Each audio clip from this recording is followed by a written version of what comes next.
এই যেন এক ফুলের স্বর্গরাজ্য। যেদিকে তাকাবেন, যেদিকে হাঁটবেন, মনে হবে আপনি হারিয়ে গেছেন ফুলের রাজ্যে।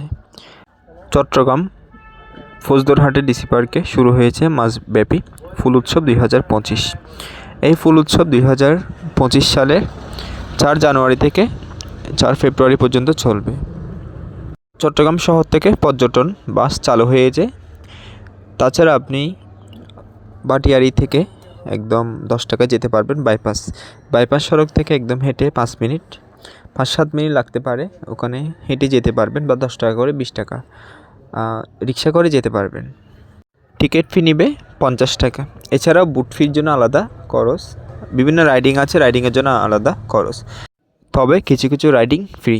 এখানে যে বিশাল এরিয়া জুড়ে যে ফুলের রাজ্য হাঁটার জন্য সুন্দর একটা পরিবেশ, পরিবার বা প্রিয়জন নিয়ে ঘোরার জন্য একটা পরিবেশ আছে। আপনি যদি দুপুরে লাঞ্চ করে বাড়ি থেকে যান, 3টা থেকে 8টা পর্যন্ত ঘুরতে পারবেন, একদম নিরিবিলি স্থান আছে।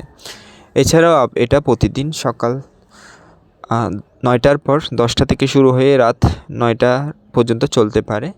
তাছাড়াও এখানে বিভিন্ন কনসার্ট হয়, এক এক দিন এক এক রকম কনসার্ট হয়।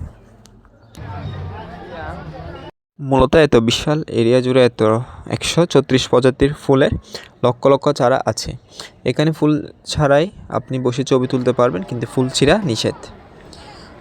তাছাড়াও এখানে পর্যাপ্ত পরিমাণ সিসি ক্যামেরার ব্যবস্থা আছে। এই যেগুলো রাইডিং দেখতেছেন, এই যে এগুলো কিন্তু ফ্রি, দোলনাগুলো শিশুদের জন্য।